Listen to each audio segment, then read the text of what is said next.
Kas jūsų rytoj laukia? Ne vienas nežinot. Ačiū, va sėdžiu ir kaifuoju, ir ką jūs man padarysit, mėgaujos gyvenimu. Ir ilgai dar nedirbsiu, gal grupę gausiu, šis nebedirbsiu.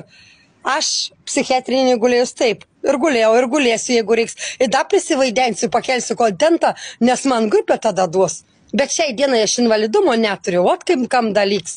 Tai dabar einant invalidumo, kuo daugiau skandalų, to aš galiu sukelti čia tokią sceną, to sulėksi policijai greito, jeigu man reiks. Į gaisrinę. Nes moteris mėgs labai dramas. Ir man padaryti spektaklį užteks 1 minutės. Ir ką jūs man padarysit? Nieko. Ogi nieko. Ir tie visi rašot, kad rėmusit biški didvyris tas kelnėse vadinamas, spaudžia smegenėlės, norėtų mano gėlytės. Bet iki mano gėlytės toli gražu. Май черный чемодан. Хочу и дам, хочу не дам.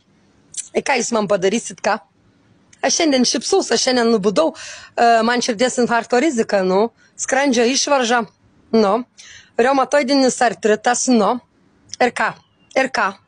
Aš negerianti alkoholio, blaiva 24 valandas per parą.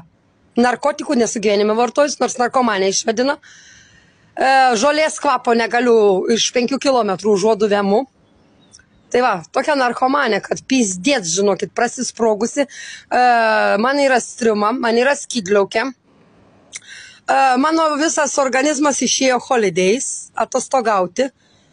Mano akis darbą mato, mano rankos sako stop, o širdelė sako stop, Kristutė. Halia pailsėk, 44 metų, gana, vaikai 3, 25, 23, va bus 27. Ir gruodžio 31 bus mergai 16. Viskas, 2 meteliai, mergai 18 ir adės amigos, mama, dės į Afriką, blėt, pas jodukų, jodukai labai myli lietuvaitės. Ir ką jūs man padarysit, heiteriai? Gražuoliai, ačiū, proto bokštai, kurie mane taip gerbėte ir mylite. Aš jūs labai irgi myliu, nuoširdžiai jūs myliu.